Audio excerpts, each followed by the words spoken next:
All right, the coronavirus now and education, and with school out during the lockdown, many parents are being burdened with the pressures of homeschooling. Many are also asking whether they should be paying school fees at all during this time. Let's pull all of that together with reporter Barry Bateman, who has spoken to several school governing bodies as well as the Gauteng Education Department about the particular issue. We find him live in Pretoria. First of all, Barry, schools themselves, have they experienced fee non-payment? Well, Jeremy, I've spoken to FEDUSA, or the organisation that represents the various school governing bodies, and what they've indicated is that they have, in fact, experienced an uptick of non-payment of their school fees. This would have come at the end of March, when many school fees would have been expected for that particular month, but we had already been indication that we were going to go into this lockdown. So they have experienced this, but on the question of have they been able to quantify it, they have not at this stage. I do understand there will be a meeting next week between all these parties where they will attempt to try and put together what it is or how much has not been paid and how they're going to address this. What would the assessment be then if there was a significant non-payment?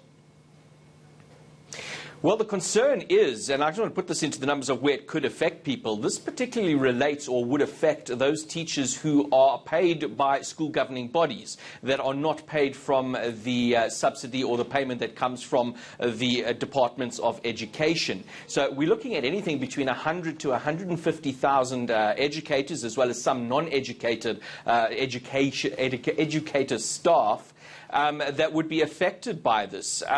The approach so far has been to implore these parents to please pay their school fees, despite the significant burden, financial, as well as this attitude that's coming in that, well, we're doing the job of teachers, well, why should we pay for it?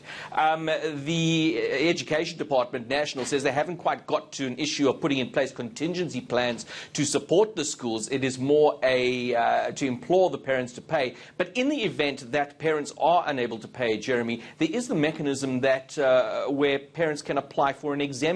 They would have to provide the evidence and prove why they are unable to pay the school fees, and that mechanism would be put into place to be able to try and level the books, so to speak, for these schools. What's the legal obligation?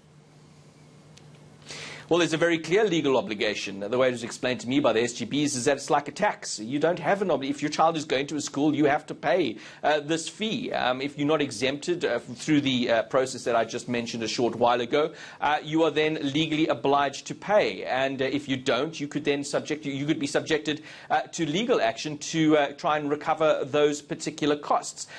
In the private schools, I've also spoken to them, ISASA, they're actually having a different experience where they're actually seeing their members encouraging others to pay, and there is this commitment to pay. But again, that's a more affluent, perhaps, audience or a group of people. But over there would be contractual obligations, Jeremy. So on both sides, whether you're private or public, there are legal and obligations on the parents to cough up for the service. All right, we'll leave it there. Barry Bateman in Pretoria, thank you very much.